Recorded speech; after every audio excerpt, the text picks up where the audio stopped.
In the dense jungles of Vietnam, a silent war was waged beneath the canopy. The Viet Cong mastered the art of guerrilla warfare, turning the very landscape into a weapon against the invading forces. Among their most chilling contributions to the annals of military history were the traps, ingeniously cruel devices designed not just to maim, but to demoralize. Conventional wisdom paints these traps as primitive but effective tools of war. However, the reality is far more complex and misunderstood. The Vietcong traps were not merely physical hazards. They were psychological weapons, crafted with a deep understanding of the terrain and the mindset of their adversaries. One of the most infamous traps was the punji stick trap, a seemingly simple yet brutally effective device.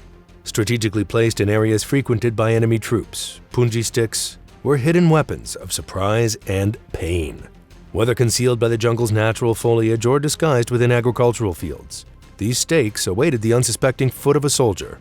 Their deployment was not random but calculated, placed in substantial numbers to create a field of hidden spears that could maim or immobilize American soldiers. The typical setup was the trou de loup, a camouflaged pit with punji sticks awaiting at the bottom. More insidious were pits with sticks angled downwards on the sides, turning a simple pitfall into a trap that ensnared a soldier's leg, making escape painful and nearly impossible without assistance. The mere act of falling into such a trap could cause severe injury, with the added terror of the spikes inflicting further damage upon any attempt to withdraw. The Viet Cong escalated the lethality of these traps by coating the punji sticks with substances that could cause infection or poisoning. From plant poisons and animal venoms to human feces, these coatings ensured that even a non-lethal puncture could result in severe disease, complicating the soldier's recovery and further taxing the resources on the American military. The primary objective of punji sticks was often to wound rather than kill. Injuring a soldier meant that others would be slowed down by the need to provide aid and evacuation. Punji sticks were also strategically used to shape the battlefield. In preparation for an ambush, these spikes were placed in locations where American soldiers might seek cover, turning their instincts for survival against them. The enemy, diving for safety, might find themselves impaled, their cover becoming their peril. But the Viet Cong's ingenuity didn't stop at static traps. They devised mechanisms that turned the jungle floor into a living nightmare. Hidden beneath the earth, ankle traps lay in wait to clamp around a soldier's leg, their spikes driven deeper by the victim's own weight. Further up the trail, a pivoting leg trap, disguised and deadly, waited for a momentary lapse in vigilance to unleash its fury. Above the jungle canopy concealed a more sinister trap, the spike deadfall. Positioned high among the trees, this trap turned gravity into a weapon of war. Triggered by a tripwire, it brought death swiftly from above, demonstrating a harsh lesson in the laws of physics. Venturing deeper into the shadowy realms of guerrilla warfare tactics, we uncover another sinister device from the Viet Cong's arsenal, the cartridge trap. Ingeniously simple, yet chillingly effective, this trap turned the jungles of Vietnam into a nightmarish landscape for Americans and Allied soldiers. Tunnel and snake warfare. In the Vietnam War, tunnel warfare was a key strategy. The Viet Cong used extensive underground networks for stealth movement and to set traps for enemies. These tunnels, often undetected from the surface, stretched for miles, connecting command posts, hospitals, and supply depots, enabling guerrilla fighters to strike unexpectedly and vanish without a trace. The tunnels were also laden with a variety of booby traps designed to maim or kill.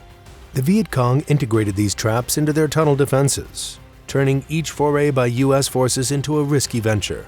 The mere possibility of encountering a trap at any turn within the claustrophobic confines of the tunnels added a constant strain to the soldiers' nerves. This psychological toll, coupled with the physical dangers, made tunnel warfare an exceptionally effective strategy for the Viet Cong. Soldiers faced not only the Viet Cong, but also a silent and deadly natural arsenal. Among the myriad of threats, the use of venomous snakes by the Viet Cong stood out as a horrifying strategy.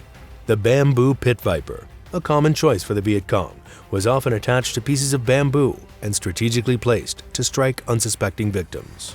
This method ensured that the snake, when triggered, would fall or lunge to put the reptile in an optimal position to bite. Beyond the tunnels, where American tunnel rats frequently encountered these living traps, the Viet Cong integrated these snakes into various locations, including their bags and old weapons caches, turning every step into a potential brush with death.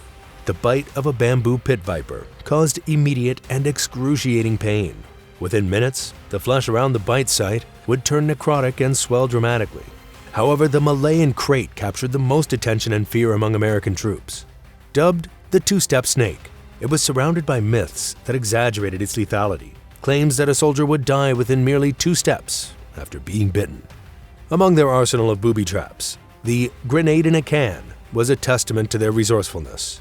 As straightforward as its name suggests, this trap turned everyday cans into hidden dangers, capable of inflicting devastating injuries.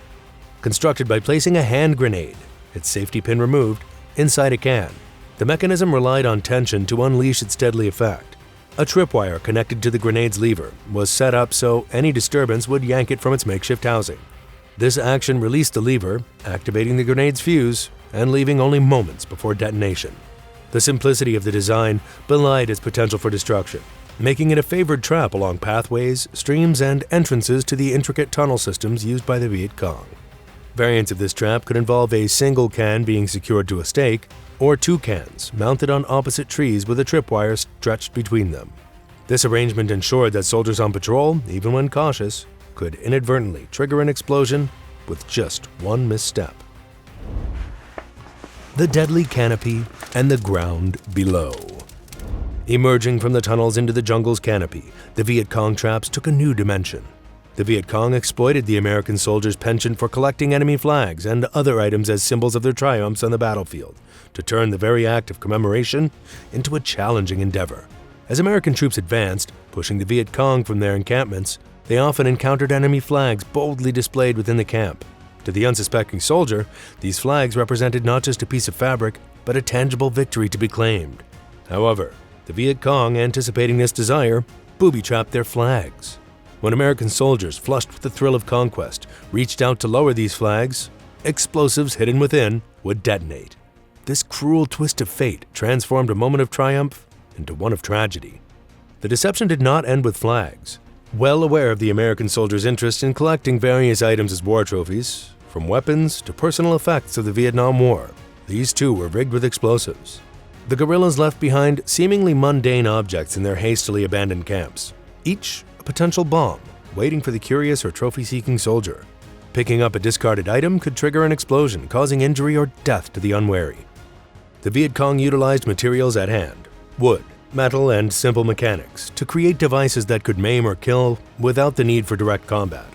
This allowed them to engage the enemy indirectly and stretched the resources and morale of U.S. forces, who had to be ever vigilant for the deadly ingenuity hidden in the environment around them.